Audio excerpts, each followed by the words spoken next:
Insta. Hello tout le monde, comment allez-vous aujourd'hui pour ce 27e jour de live de mon défi 365 jours d'interview de femmes merveilleuses. Donc une interview par jour pendant un an, voilà. Coucou Adeline. Donc justement aujourd'hui c'est un échange avec Adeline qui va que nous allons avoir justement. Donc Adeline, je te laisse venir, yes, me faire la demande pour venir en... Je suis très contente d'ailleurs de recevoir Adeline. Alors je rappelle les règles. Coucou Adeline. Je rappelle les règles. Avec Adeline, nous ne nous connaissons pas. Exact. Et donc c'est une première. C'est un premier échange. Euh, qui va durer environ 20 minutes. Et cet échange, c'est vraiment pour partager, Adeline, ton parcours, qui tu es, qu'est-ce que tu fais. Voilà, je veux tout savoir. Moi aussi, je veux tout savoir sur toi aussi. Donc, Alors, et- alors, tu verras que ça ne sera pas lors de ce live qu'on échangera sur moi. C'est vraiment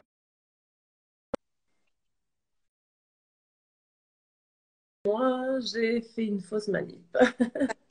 Donc, je disais, c'est pas sur ce live que tu sauras sur moi, parce que vraiment, le but de ces échanges, c'est vraiment partager qui tu es toi. C'est ce qui me tient à cœur en tout cas. Donc voilà. J'en profite pour dire bonjour à Manombro, Sandrine, Pauline. d'accord, et Melgo Louis. Je connais pas ce nom, et Amalia et Pauline. Voilà. Merci de nous rejoindre. C'est chouette. Donc pour les personnes, Pauline, pour les personnes, Adeline, qui ne te connaissent pas, Bonjour. j'aimerais que tu te présentes. Alors, moi, je m'appelle Adeline et je suis médium et leader de mon business. Donc, c'est-à-dire que j'aspire à mettre en place pour l'année 2022 à élever les médiums et les leaders dans leur business, à jouer grand. C'est ça le but. Donc, du coup, ça commence en 2022 où je vais commencer à faire beaucoup plus de collectifs, ou me rapprocher un peu plus de ma communauté parce que je suis les deux, je suis leader et médium. Yes. Alors, moi, je suis pas médium du tout, mais quand j'entends, j'aspire à aider les médiums à devenir leaders dans leur business, moi, ce que je comprends, c'est que d'une certaine façon, tu veux euh, créer un égrégore, une communauté d'entrepreneurs médiums, c'est ça? C'est ça, exactement. Exactement. Tu veux nous en dire plus? Mais j'ai remarqué souvent qu'il y a beaucoup de médiums qui se cachent, qui se rendent invisibles, comme si en fait notre médiumnité c'était une tare, alors qu'on est tous uniques, on est différents, donc on a tous des capacités plus ou moins sensibles, beaucoup plus connectées à l'au-delà ou peu importe. Mais j'ai vu des médiums tellement, j'ai vu des médiums tomber malades parce que ils se cachaient derrière leurs outils, les guidances, les contacts défunts, tout ça. Alors qu'on peut être plus, on peut accompagner les leaders, on peut être aussi un leader dans ce nouveau monde. Et donc, j'aspire à lever le voile sur ça pour que ces médiums prennent leur place en 2022. Donc, c'est un pari assez fou, assez osé, parce que je sais que les vrais médiums, on se cache, mais vraiment au fin fond de la forêt, j'ai envie de dire, en disant, laissez-moi tranquille, je suis très bien, et pourtant, je vais les chercher. Je vais réussir à les chercher. Adeline, j'entends un joli accent. Est-ce que ça serait un accent de Carcassonne, de par là, de la région? Exact, de Béziers. Ah, tu vois, c'est du sud. Excellent. Et je voulais te demander, comment tu as découvert justement ta médiumnité? Est-ce que c'est quelque chose que tu as découvert déjà très jeune? Est-ce que c'est quelque chose qui s'est révélé plus tard? Comment ça s'est passé pour toi justement? Alors moi, j'ai toujours été médium depuis toute petite. J'ai j'ai toujours habité, si tu vas à côté des cimetières, et à l'âge de 6 7 ans, j'ai habité sur un ancien cimetière. Donc, si tu veux, j'ai toujours parler avec les défunts et je comprenais pas pourquoi les personnes disaient oui, mais euh, les cimetières c'est vide. Pour moi, c'était rempli de vie, si je peux dire. Et j'ai appris à le cacher parce que j'ai eu Ah, je t'ai- le ah, ça a coupé. Oui, mais ça y était revenu. Je disais, j'ai eu de la chance à travers ma médiumnité, j'ai connecté avec une défunte qui avait mon âge, qui avait 6 ans. Et elle m'a protégée en me disant, il y a très peu de gens qui me voient, donc il faut pas que tu parles de moi. Donc j'ai appris, si tu veux, à cacher ce secret, cette faculté. J'ai appris à jouer dans l'invisible et du visible, tout en ne sachant pas qui j'étais. Donc cette solitude profonde qui était en moi, je la comprenais pas. Et à l'âge de 27 ans, je suis allée voir une médium parce que l'au-delà a pas arrêté de me dire va voir une médium, va voir une médium. Et moi, c'est, pour moi, c'était pas ok parce que j'étais dans un déni profond. J'étais là, bon, je vais pas aller voir une médium. Et finalement, quand elle m'a dit qui j'étais, le voile a été levé, le déni a été levé, et là, tout a pris sens. Et à partir de là, ben, je me suis mis à mon compte malgré que je ne voulais pas, que je voulais pas m'assumer. J'ai pas trop eu le choix. Et ça, je pense que la majorité des médiums n'a pas le choix. Et à partir de là, on apprend à jongler entre l'entrepreneuriat et la médiumnité, à se révéler, à dire qui on est, alors que pendant longtemps, on a caché. Et là, ça faisait très mal de dire qui j'étais au monde. Et voilà quoi. Maintenant, Comment ça s'est passé justement cette étape où tu as dû, enfin où tu as commencé à t'assumer, que tu as commencé probablement à en parler autour de toi. Comment ça s'est passé? ça a été très très dur. Mm. Ça a été une souffrance. J'arrivais même pas à dire le mot. Ça, j'avais mal à la gorge à chaque fois que je disais qui j'étais. Parce que je l'avais tellement bien caché. Oui. Et que le fait de le dire de ma propre voix, qui j'étais, alors que je ne comprenais pas mes facultés, je les ai toujours eues, mais je savais pas qui j'étais au fond et je me sentais pas légitime d'être médium.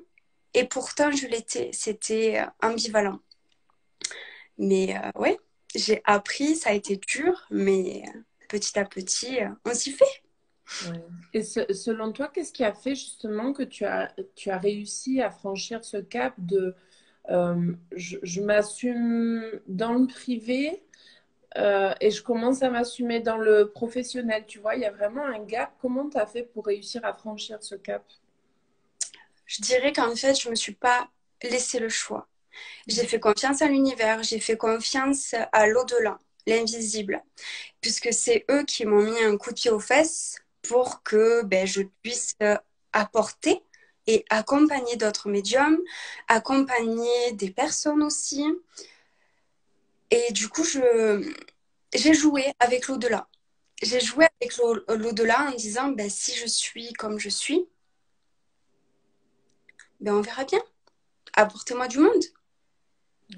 2 jours après, j'ai eu le téléphone qui a sonné et je n'avais dit à personne que j'étais médium. Et je me retrouvais à faire des conférences contact des femmes Waouh, à Marseille. waouh. Et là, ça a été, ça a été la révélation. La révélation où je me suis dit, c'est ça, je suis ça. Et à partir de là, j'ai fait du collectif, encore plus de collectif, j'ai fait de l'individuel,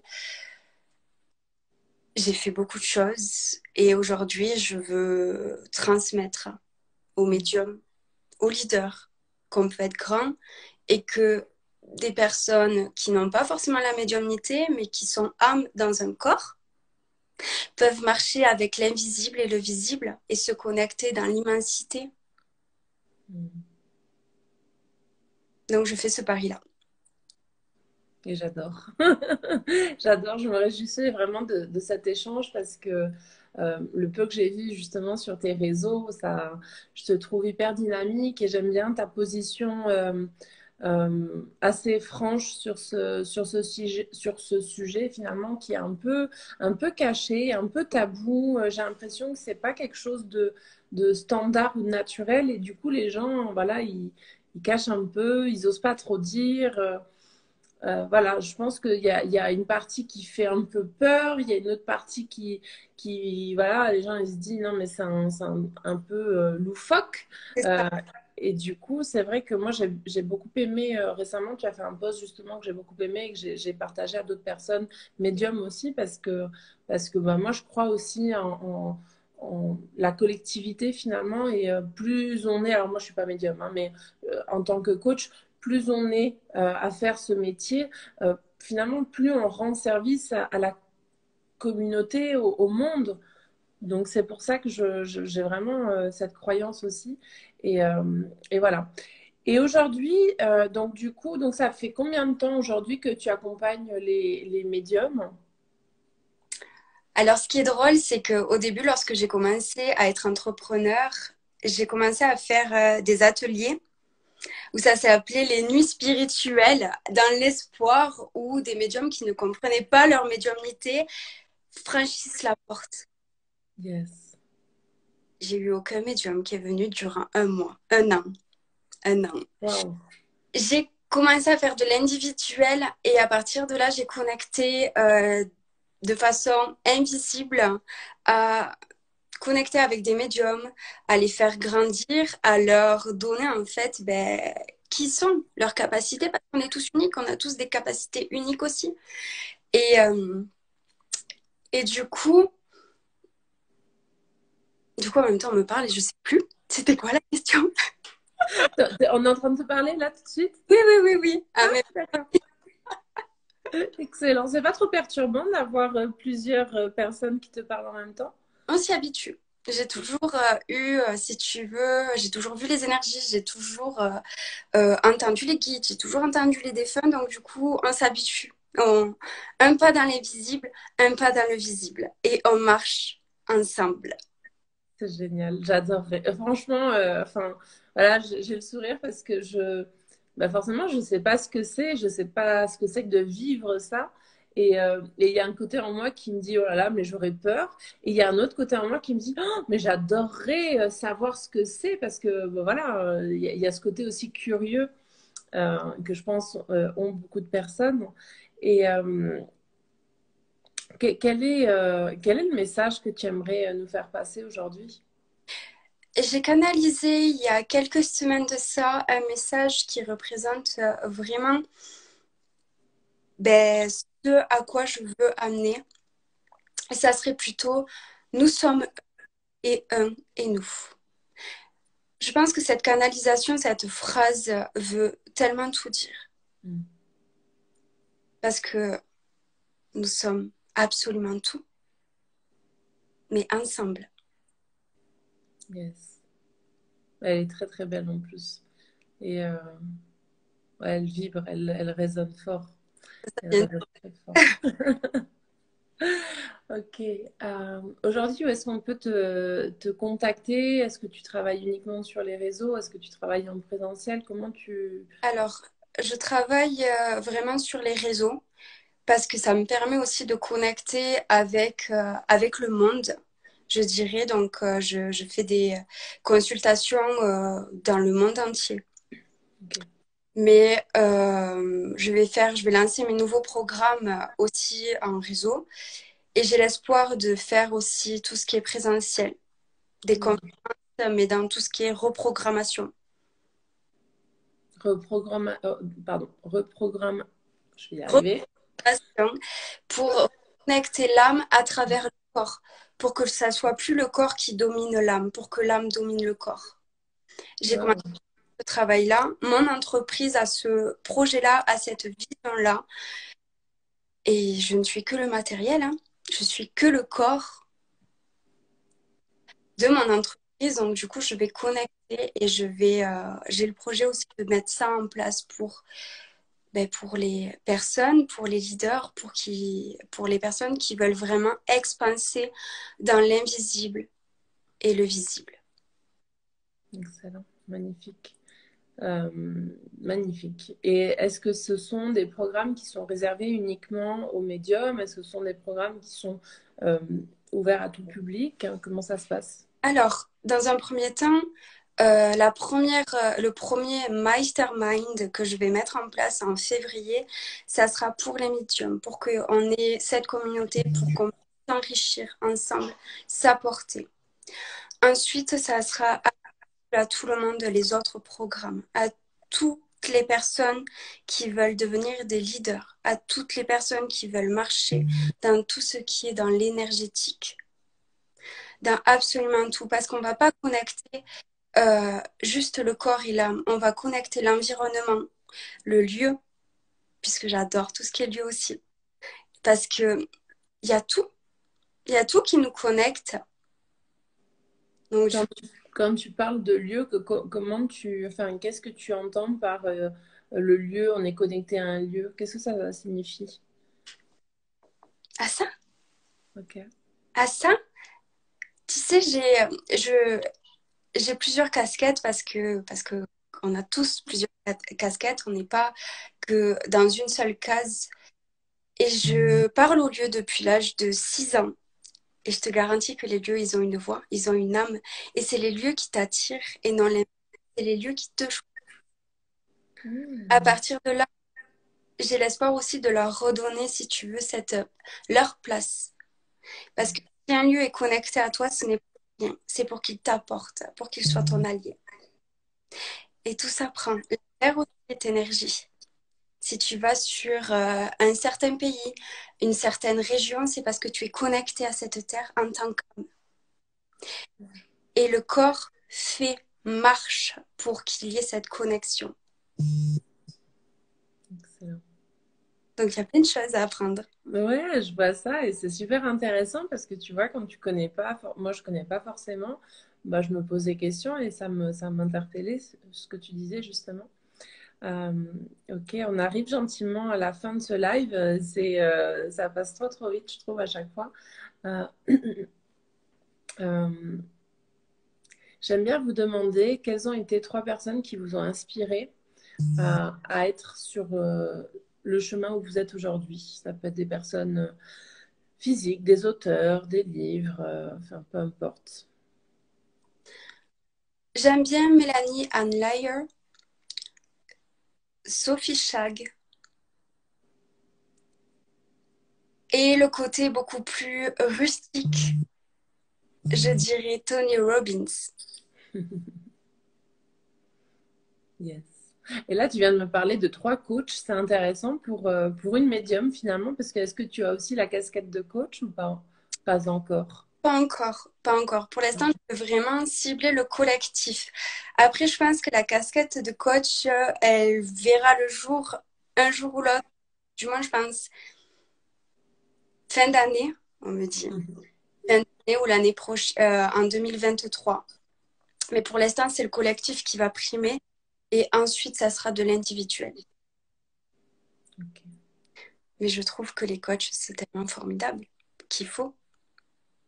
Oui, et puis on peut avoir plusieurs casquettes et plusieurs cordes à son arc. Et comme tu le disais si bien tout à l'heure, ce ne sont que des outils finalement. Tu parlais de ta médiumnité comme un outil, euh, enfin que ton corps était un outil finalement. Et c'est pareil pour les coachs et les outils qu'on utilise ou le human design. Enfin, il y a tellement d'outils finalement qui peuvent être rajoutés euh, à nos cordes finalement que voilà. C'est intéressant et je me réjouis donc de voir ta continuité, de voir ta progression et ce que tu proposes sur les réseaux parce que bah voilà, moi ça m'intéresse. Et donc pour finir ce live, est-ce que tu aimerais nous dire quelque chose, quelques mots aux personnes qui nous regardent ou qui nous regarderont en replay? J'ai pas de mots, de phrases de fin. J'ai juste envie de dire qu'il faut suivre son intuition, simplement. Yes, magnifique. Magnifique. Eh ben, écoute, en tout cas, je te remercie beaucoup, beaucoup, beaucoup pour cet échange. C'est très intéressant, en tout cas, de te découvrir et je te remercie mille fois d'avoir accepté de venir en live avec moi. Et je te souhaite tout le bonheur du monde.